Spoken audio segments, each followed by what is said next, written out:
Sejam muito bem-vindos a mais um Mastercast de Construção, o podcast que descomplica o mundo das obras.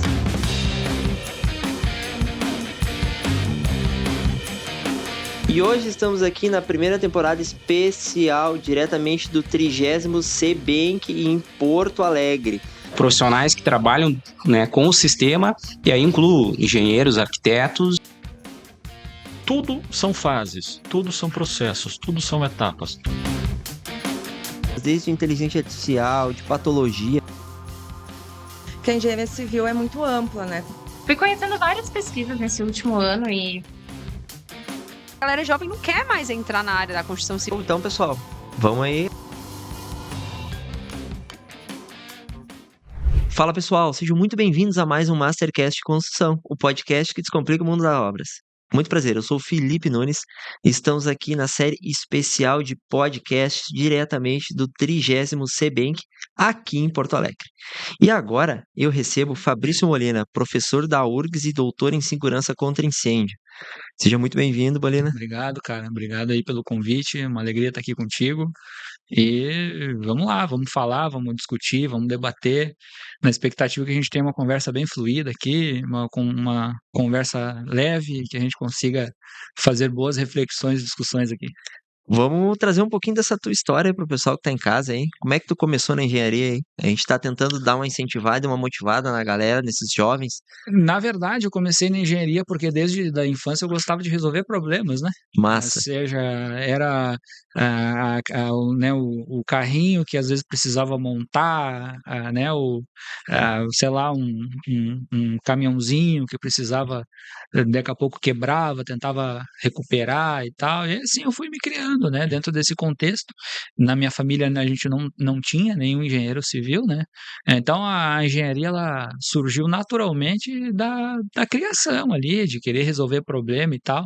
E aí a gente acabou caindo na engenharia civil e é uma carreira, uma área aí que a gente ama, gosta do que faz e ficamos felizes por estar hoje conseguindo desenvolver aquilo que de fato a gente entende que nasceu para fazer. Muito bom. O Bolina, ele participou agora de uma palestra que o tema é incêndio em carros elétricos em subsolos de estabelecimentos. E aí a grande pergunta que fica, que está na tua palestra, é: há risco real de colapso da edificação? É que, veja, o assunto segurança estrutural ao incêndio é algo bem amplo, né? Assim, o carro elétrico ele é uma das pontas desse enorme iceberg que a gente tem para debater. O problema maior, né, o incêndio ele pode provocar um colapso de um prédio. Sim. Né? Então, essa é a nossa maior preocupação aqui, falando para o profissional, para as pessoas que, de forma geral, que estão assistindo, a preocupação maior é essa, né? Ou seja, se tiver um incêndio num prédio, esse prédio ele pode cair, dependendo do tempo que esse incêndio se desenvolver. Então, e esse colapso ele pode provocar mortes, né? Porque nem todo mundo consegue evacuar um prédio com agilidade. A gente tem cadeirante, a gente tem crianças, né? A gente tem idosos. Então, essa é a preocupação. A gente quer que o prédio fique em pé por um tempo tal que permita com que as pessoas saiam, né, com segurança, e por outro lado também que as equipes de resgate, os bombeiros, eles também consigam fazer o trabalho deles, né? Sim. E nesse aspecto a gente sempre lembra o prédio da Secretaria de Segurança Pública, aqui no Rio Grande do Sul, né, que acabou fatalizando 2 bombeiros, justamente os que faziam, né, o combate às chamas. Participei desse incêndio. Exato. Então, né, a gente está aqui sempre buscando proteger vidas. Sim. Né? E eu acho que o projeto estrutural em situação de incêndio ele se incumbe disso, né? Das pessoas comprarem um prédio que tenha sido estruturalmente projetado para não ruir, né? Porque o incêndio vai acontecer, a gente não sabe quando, pode ser que sim, pode ser que não, é que nem seguro de carro, né? Sim. A gente vai lá e tem um seguro para nunca usar. E é a mesma coisa o projeto em situação de incêndio estrutural, né? A gente projeta para, de fato, nunca querer usar, mas se usar, se acontecer a fatalidade, de fato aquela obra está preparada para isso, né? E como é que a gente vê? A gente sabe que a segurança contra incêndio ela vem evoluindo gradativamente, cada vez mais as normas, as fiscalizações, né? Uma coisa que eu vejo muito, como é que tu vê essa visão dos prédios mais antigos, né? Os prédios históricos. Agora a gente recentemente teve um incêndio ali no centro de Porto Alegre, também um prédio mais antigo, né? Como é que ficam esses retrofits? Tu acha que ainda a gente precisa ajustar alguma coisa, a gente precisa dar mais atenção a isso? Como é que tá essa. Veja, obviamente, né, a gente costuma dizer que os prédios existentes, Uhum. por de fato eles já existirem, naturalmente eles são edificações que não foram, dependendo da época, né, projetadas para essa fatalidade, né? Então a gente tem que respeitar, ou pelo menos tentar entender a idade daquele prédio, né? Foi concebido numa época no qual não se haviam as exigências mais restritas que a gente tem hoje, né? Então, naturalmente, as edificações mais antigas, elas têm uma maior susceptibilidade de serem mais, vamos assim dizer, vamos usar um termo, mais inseguras do que as edificações recentes. Porque acaba que as edificações recentes, por hoje nós termos normas, né, e documentos técnicos melhores do que a gente tinha antigamente, naturalmente as obras de hoje, se adequadamente projetadas, são mais seguras, né? Eu costumo fazer uma analogia pro leigo, para quem não é da área, a gente sempre olha para os carros, né? Uhum. O carro moderno ele é mais seguro do que os carros antigos, Sim. né? Então, por exemplo, tem veículos que a gente não consegue colocar airbag. Airbag é um item que funciona, né? Sim. E, portanto, a gente tem que readequar, deveria readequar aquele carro. A mesma coisa da edificação. A Sim. gente tem uma edificação antiga, que ela não foi projetada para isso, mas ela precisa ser readequada para aquilo, Essa né? inviabilidade técnica tem que ser contornada de alguma forma, né? Exatamente, são as medidas compensatórias que a gente fala, Uhum. né? Então, assim, como a segurança contra incêndio de uma obra, ela é muito concatenada com vários dispositivos, né? A existência ou a inexistência de um determinado dispositivo pode ser compensado pela existência do outro. E é Uhum. mais ou menos isso que as edificações existentes elas entram, né? Ou seja, não conseguirei atender tudo que é exigido para uma edificação nova.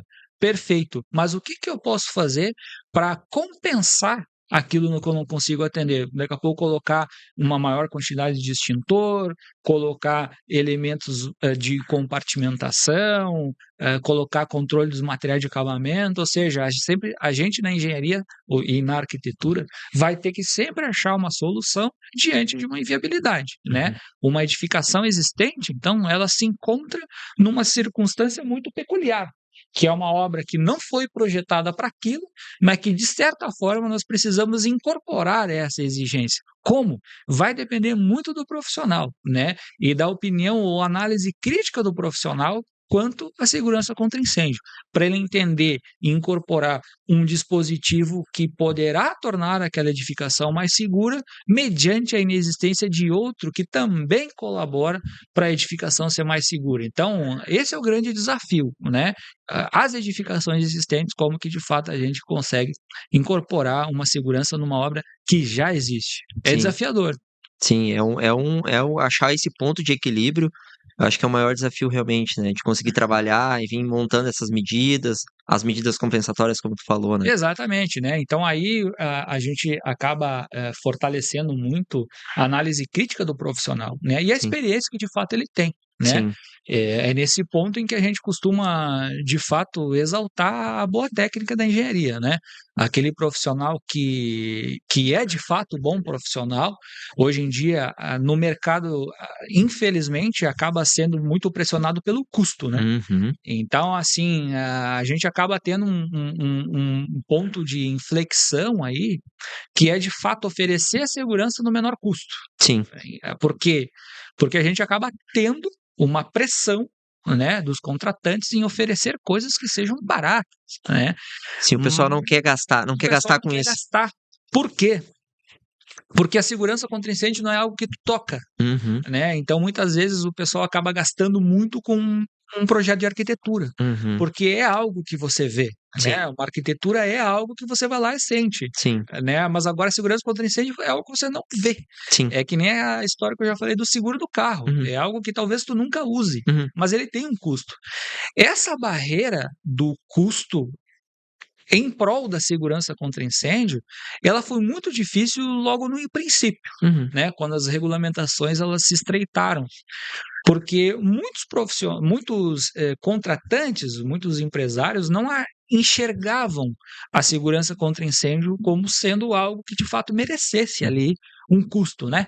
Se oferecia ou se incorporava a segurança contra incêndio, se desse, né? Então a segurança contra incêndio ela acabava ficando lá no final da linha. Se sobrar dinheiro, a gente vai. Se sobrar e se der, a gente incorpora, né? Então essa filosofia ainda bem que mudou, né?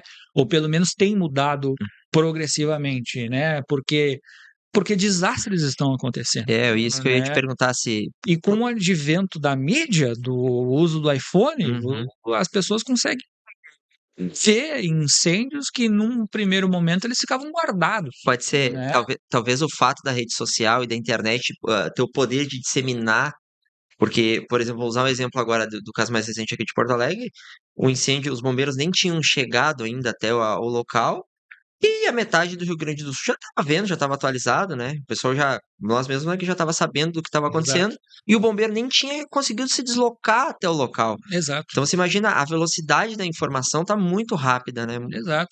Então, esses cenários que eles estão, de certa forma, vamos dizer assim, mais recorrentes, né? Até mesmo porque as edificações, elas têm o que a gente chama mais carga de ser, elas têm mais coisas a queimar hoje do que se tinha antigamente. Com certeza, né? com certeza. Então isso fatalmente acaba produzindo uma maior quantidade de cenários. E os contratantes estão vendo isso, né? Eles costumam ver o seguinte, olha, né? Até citando ontem um exemplo hipotético, não estou dizendo que foi isso que aconteceu, o próprio empresário, né? Falou, olha, perdi tudo que eu tinha, todo o investimento, tinha dívidas até o final daqui 5 anos, então acaba tendo-se perdas, né?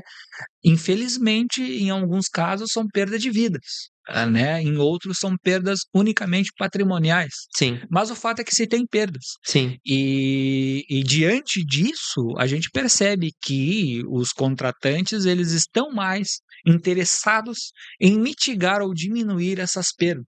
Se bem que é verdade também pelas exigências e restrições que estão estabelecidas pelo Corpo de Bombeiros, né? Então, muitos acabam incorporando também por exigência, pela necessidade de se aprovar o projeto.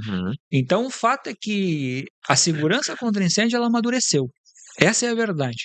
O grande ponto de inflexão foi o caso da Kiss. Sim, né? Foi a virada de chave. Foi a virada de chave.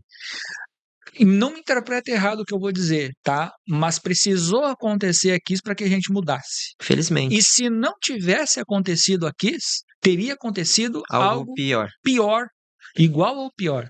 Com certeza. Então a gente precisou, infelizmente, ter essas perdas de vida para que se mudasse. Parece absurdo, mas antes da Kiss, os cursos de engenharia, eles não abordavam segurança contra incêndio. Nossa. Então a gente chega num ponto realmente que beira o absurdo, né?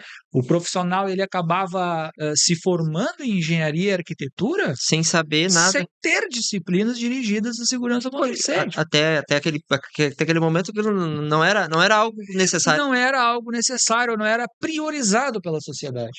Então, esse incêndio fatídico, né, ele fez com que, primeiro, as nossas legislações melhorassem, a sociedade encarasse a segurança contra incêndio como realmente um custo necessário. Sim. Consequentemente, os cursos de engenharia eles precisaram se adequar. Sim. Porque até então as exigências elas eram muito tímidas. Sim. E do dia para a noite, literalmente, né, acabou se estreitando muito, Sim. com conceitos que naquele momento não se sabia qual eram, porque a gente não tinha aquela formação. Sim. Eu digo a gente, nós como engenheiros. Se ajustou a regra para algo que não era convencional, algo que não se tinha a habilidade, não se tinha, não era algo do dia a dia, né? Não era algo do dia a dia. A gente não tinha, tá? Eu me formei recentemente ali, 2010, recentemente na época da Boate Kiss, né? E nós não tínhamos na graduação disciplina de segurança contra incêndio. Nós nos formamos sem saber. Então, do dia para a noite, acaba tendo esse desencadeamento de regulamentações, de exigências motivadas pelo Boate Kiss. Então, a gente costuma sempre fazer essa analogia, né? E eu interpreto que a segurança contra incêndio, ela se assemelha muito à aviação, Uhum. né? Hoje, um dos meios de transporte mais seguro é o avião. Com certeza. Para se chegar nisso, muitos desastres tiveram que acontecer. Para ir se ajustando e se adequando e se melhorando o sistema. Exatamente, né? E as empresas cada vez mais incumbidas e interessadas em evitar o pior. Uhum. Então, se a gente pegar um avião da década de 60, da década de 70, ele é muito menos seguro do que os aviões de hoje. Sim, Então, a analogia da aviação ela é interessante, porque hoje o avião é seguro porque teve mortes, sim. teve desastres. E nós, na segurança contra incêndio, estamos no meio desse processo. Daqui 50, 100 anos, nós poderemos dizer que a segurança contra incêndio, que as obras, as nossas construções, elas são seguras. Só que nesse meio do caminho, terá que acontecer cases fatídicos que poderão nos ensinar, inclusive, como não fazer. Sim, E faz parte do jogo, faz. né? Enquanto não acontece um ponto de atenção que gere uma comoção, que gere uma atenção de todos e gere uma repressão maior para que se tome uma atitude, infelizmente, a gente sabe que é assim que aconteceu na Kiss e demais fatos vão vir a acontecer, não só no Brasil, mas pelo mundo todo, né? Só se toma uma atitude quando realmente se tem um desastre. Exatamente. Usamos o caso mais recente que a gente tem é a nossa enchente aqui, né? Exatamente. Entendeu? A gente sabia, tinha N fatores de proteção que estavam ali adormecidos. E nada se fazia. E nada se fazia. Porque não acontecia. Exatamente. Então entendeu? teve que acontecer para que as coisas mudassem. Então, e isso é geral da engenharia, Sim. né? Não estamos falando só de segurança contra incêndio, mas de Sim. forma geral.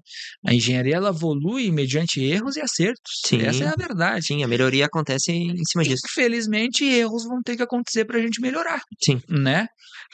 Por outro lado, também, diga-se de passagem, a ausência de problemas também faz com que nós, na construção civil, ficamos mais ousados. Sim. Aí o outro lado da moeda também, diga-se de passagem, Sim. né? Porque nós estamos aí, sim, construindo prédios cada vez mais altos. É isso que eu ia tocar agora. Então, a gente chega num ponto em que talvez a nossa regulamentação ela não está conseguindo correr atrás, Não consegue acompanhar o nível não consegue acompanhar o nível da evolução. Então, acho que o ponto do momento agora, eu diria, é isso, né? Como que esses prédios altos, eles de fato vão se comportar. Recentemente Não somente no incêndio, mas de forma geral, né? Recentemente eu estive em Santa Catarina e fui a Balneário Camboriú e aí comecei a observar, né? Todo amante de engenharia começa a enxergar aqueles prédios gigantescos e aí você começa a imaginar, né? E aí começa a criar cenários, né? E realmente, cara, a forma de como trabalhar nesses prédios cada vez mais altos, não só a prevenção, né, mas também o combate, né, e as outras coisas que vierem a acontecer, né? O próprio método construtivo, né? O material que você vai usar, a forma como você vai executar, como é que Sim. você monta. Então, assim, o fato é que está sendo tudo muito novo, né? Vai fazer parte da transição de Vai evolução, né? fazer parte da transição. O fato é que, imagino eu, está sendo uma escola a céu aberto. Com certeza. Algumas coisas darão errado, nem tudo vai ser perfeito, Sim. né? Essa é a expectativa. E nós vamos ter que aprender, né? Porque aquilo que a gente falou, olhando agora pelo prisma da segurança contra incêndio, as construções elas estão evoluindo muito rápido. E quando eu digo evoluir muito rápido, não falo somente em altura. Uhum. Nós estamos falando também dos materiais que a gente está utilizando. Sim. Né? Então, veja, a gente está fazendo obra de concreto sem vergalhão metálico, está usando vergalhão De fibra. de fibra. As paredes não são mais de tijolos, são de sistemas e outros sistemas construtivos não triviais. Uhum. Os materiais, né? Enfim, a gente está num processo de tentativa de, vamos assim dizer, de modernização da engenharia. Né? Principalmente as fachadas, né? Não estão se usando mais revestimentos cerâmicos, né? Exato. A gente entra ali em revestimentos, fachadas ventiladas, né? Uma série de outras coisas, vidros, peles de vidros. E quando a gente fala da segurança contra incêndio, a gente tem lacunas ainda nos sistemas triviais. No básico, No né? básico. No argamassa, cimento, entendeu? Então, assim, a gente ainda não conhece. Assim, é impactante dizer isso. Com certeza. Mas o fato é que a gente ainda não conhece aquilo que a gente usa há 100 anos. Uhum. vamos assim dizer. Por quê? Porque a gente está precisando evoluir, a gente está precisando estudar mais, e quando eu falo estudo, sim, a universidade ela tem um papel decisivo nisso, é lá que as descobertas acontecem, Sim. é lá que muitos pontos das regulamentações nascem. As Então, pesquisas, as né? pesquisas, elas trazem muitos resultados. Então, quando eu digo que mesmo para o novo, mesmo para o antigo, a gente não está preparado, é verdade, a gente não sabe ainda como que os materiais mais corriqueiros muitas vezes se comportam em alta temperatura. Então, eu não sou extremista em dizer que a nossa legislação e as nossas normas, elas não estão conseguindo acompanhar a velocidade com que a construção civil ela tem se modernizado, né? Nós estamos ainda patinando no básico. E isso que nós aqui no Brasil, eu acho que ainda temos uma evolução, a evolução mais lenta do mundo todo em questão de método construtivo, né? Exatamente. A gente está sempre engatinhando, né? Até Mas mesmo pela cultura, né? também. A população ela é muito conservadora. Sim, Né? Assim, uma parede de drywall é dificultoso de você incorporar ela, introduzir porque o pessoal olha, acha que vai se exato, o desmanchar, acha que pessoal não é acha que bom. vai se desmanchar, a parede oca, já causa desconforto. Então tem essa barreira social, né? A expectativa é que isso progressivamente vá sendo incorporado, vai mudando, Sim, mas o fato é isso, né? A gente ainda tem problemas com o trivial. Então é um desafio. E como é um assunto novo aqui no Brasil, né, a gente se apoia muito no que está acontecendo fora do Brasil, uhum, né? A nossa legislação ela é fortemente inspirada no que acontece fora do Brasil, sim, né? Por quê? Porque fora do Brasil deu certo, sim, ou está dando, melhor dizendo, sim. certo, né? Já validaram lá fora. Já validaram, seja por desastres, né? Uhum. Não desastres, mas por cases, por infortúnios, Uhum. né? E se provou que aquelas regulamentações, elas de fato, aquelas exigências, elas tendem a funcionar. Então, aqui hoje no Brasil, a gente tem muito isso, né? Nós nos inspiramos muito forte no que acontece do lado de fora de casa. Uhum. E nós não temos vamos assim dizer, uma personalização das nossas normas à nossa realidade. Então isso será, ao meu ver, um segundo passo, né? A gente ainda está amadurecendo essa área no Brasil. Sim, E esse amadurecimento ele passa por um processo, que é olhar para o vizinho, ver como é que ele está fazendo, sobretudo em países desenvolvidos, e adotar aquilo. é algo muito recente ainda. É algo muito recente, né? Nós estamos num momento transitório que recém agora os profissionais estão de fato interessados em atender esses requisitos. Então tudo passa pelo amadurecimento, né? Eu costumo dizer que a segurança contra incêndio ela ainda é um bebê, Sim, né? Nós temos muito a evoluir, seja em termos de legislação, seja em termos de normas, seja em termos de formação profissional. Acho que esse é o grande ponto, de né? questão de execução, de qualidade de De qualidade materiais. de materiais. Então, acho que assim, a gente de fato ainda é um bebê, né? E a nossa expectativa é que esse bebê cresça, que Sim. ele amadureça, que ele se desenvolva, que ele seja, né, um adulto forte Sim, e que cada vez mais ele traga segurança para as pessoas, né? Então a gente vê um caminho muito longo pela frente, não é fácil. A principal barreira foi vencer a cultura, sim. né? Seja dos contratantes, seja da sociedade, e as coisas estão acontecendo, né? E que bom, né? Acho que a gente tem muito a comemorar, porque as coisas estão progressivamente evoluindo. É importante a gente ver que ao longo do tempo, conforme as coisas vão acontecendo, a gente há um movimento, não está estagnado, né? Então, a partir do momento que as coisas vão acontecendo, a evolução vai ocorrendo, as pessoas vão aprendendo, e a gente tem indo em direção ao caminho certo, Ao né? caminho certo, né?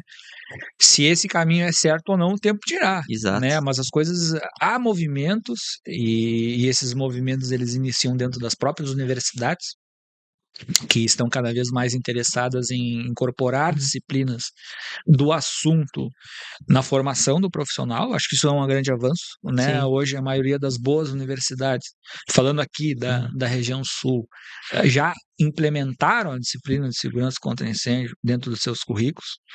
Temos cursos de pós-graduação em segurança contra incêndio. E bom, e por outro lado, quem monta as legislações também, aqui falando do próprio Corpo de Bombeiros, eles estão tendo uma formação, né, que de fato dê uma maior experiência para montar essas legislações. E o próprio construtor, muitas vezes forçado pela legislação, diga-se de passagem, né, porque é lei, Sim, infelizmente tem que punir no Brasil para as coisas darem certo, sim. né? Se não houvesse multa, todo mundo passava no sinal vermelho. Com Infelizmente, certeza. a cultura do Brasil é assim, né? Não pensa no outro. Então, a lei ela teve que vir, ela teve que punir para que, de fato, os construtores se preocupassem em implementar aquilo, né? E, por outro lado, eu vejo também, eu enxergo que a sociedade ela está mais consciente disso, né? Então, a corrente se fecha. Essa Sim. é o ponto, né? E quando essa corrente se fecha, eu acho que as coisas, aí sim, a gente chega no ponto que está indo no caminho certo. Porque a gente tem estudantes que estão aprendendo dentro das universidades como fazer, a gente tem uma regulamentação que melhora ano após ano, a gente tem construtores que estão interessados em atender, e a gente tem uma sociedade que está assustada e está cobrando dos seus respectivos construtores aquilo que de fato a segurança contra incêndio estabelece. Então, essa corrente, ela se fecha de forma muito oportuna. E, inclusive, eu coloco mais um elo nessa corrente, que são os próprios fabricantes.